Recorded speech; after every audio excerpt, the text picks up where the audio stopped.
माता पार्वती कहती है, हे स्वामी, इस संसार में मनुष्य हमेशा दुख और चिंता में क्यों रहता है? मैंने देखा है कि जिसके पास सब कुछ है वो भी रो रहा है और जो निर्धन है वो भी परेशान है। क्या कोई ऐसा गुप्त रहस्य है जिससे मनुष्य हर स्थिति में खुश रह सके? भगवान शिव मुस्कुराते हुए बोले, हे देवी, मनुष्य के दुख का सबसे बड़ा कारण उसकी अनंत इच्छाएं और उसकी अज्ञानता है। वो उस वस्तु के पीछे भाग रहा है जो नश्वर है। इस सत्य को समझने के लिए एक कथा सुनो। एक समय की बात है। एक बहुत बड़ा ज्ञानी सन्यासी एक वान में रहता था। उसके पास एक छोटी सी कुटिया थी और तन पर सिर्फ एक वस्त्र। लेकिन उसकी आंखों में जो चमक और चेहरे पर जो शांति थी, वो बड़े बड़े राजाओं के पास भी नहीं थी। एक दिन उस राज्य का राजा उस सन्यासी के पास आया और बोला, महात्मा, मेरे पास अथाह संपत्ति है, सेना है, महल है, फिर भी मेरा मन अशांत है। आपके पास कुछ नहीं है, फिर भी आप इतने प्रसन्न कैसे हैं? सन्यासी ने राजा को एक पुरानी कांच की बोतल दिखाई और बोला, राजन, इस बोतल में एक मक्खी बंद है।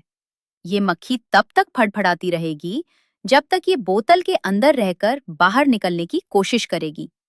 जैसे ही इसे पता चल जाए कि ये बोतल ही इसका संसार है और ये शांत होकर बैठ जाए, इसका संघर्ष खत्म हो जाएगा।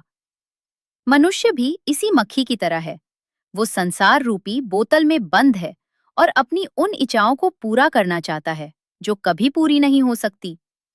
भगवान शिव आगे कहते हैं, हे पार्वती, मनुष्य को लगता है कि धन और सुविधाएं उसे सुख देंगी, परंतु ये सब केवल शरीर का भ्रम है।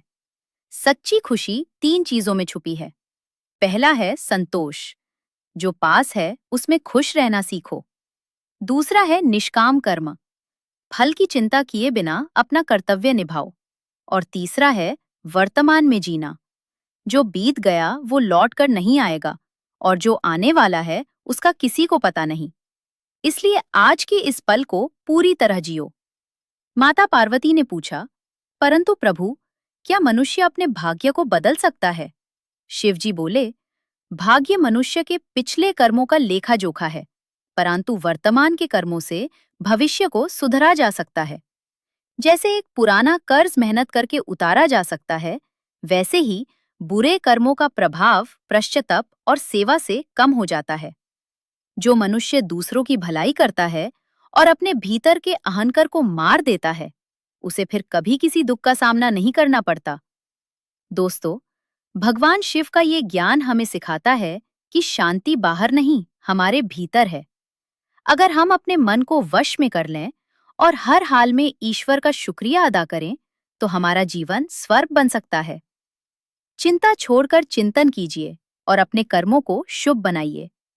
अगर आपको ये कथा पसंद आई हो, तो इसे अपने जीवन में उतारें और दूसरों के साथ भी साझा करें। हर हर महादेव।